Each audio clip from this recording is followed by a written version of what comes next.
2013, je pense que nous sommes dans une logique de créer une certaine, comment dire, un partenariat avec les médias, c'est-à-dire des gens convaincus et qui feraient leur travail sous forme même de journalistes engagés, des gens qui portent des choses le plus simplement possible parce qu'ils savent qu'ils sont en train de défendre des choses qui leur tiennent à cœur et que nous partageons. Voilà, peut-être que c'est le moment de réveiller cette logique et c'est le moment de nous prolonger. Le mondial des villes est ainsi l'occasion de discuter des différents moyens qui existent pour y parvenir. Les hommes des médias que vous êtes devaient jouer un rôle d'accompagnement entre les pouvoirs publics, les organisations et organismes, ainsi que les populations, dont le but d'atteindre les principaux objectifs qui sont les suivants.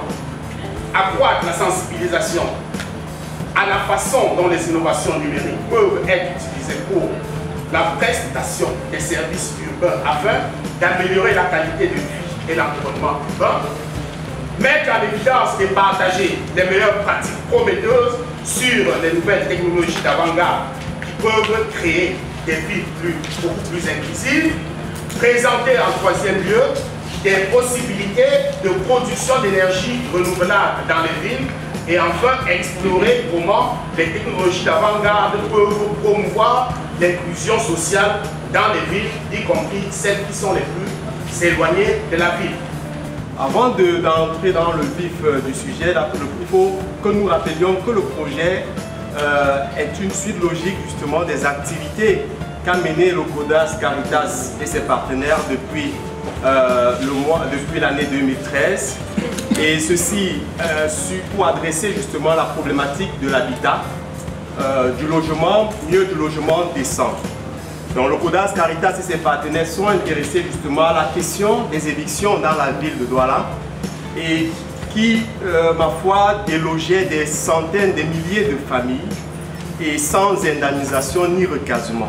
L'ensemble du programme prévisionnel du premier salon, prévu les 4 et 5 décembre prochains, présente met en exergue des articulations majeures. Une leçon inaugurale, le tout premier jour, c'est déjà dans la ville de Douala. C'est la présentation des atouts de ces différents quartiers populaires. Ce sera de susciter l'intérêt du domaine de la recherche. La cible du salon. Le salon est ouvert.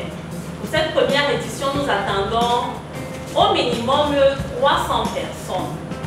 Il y a au niveau national et international un ensemble de documents de politique, notamment dans notre pays. Nous avons la politique nationale de l'habitat. Certes, il est validé.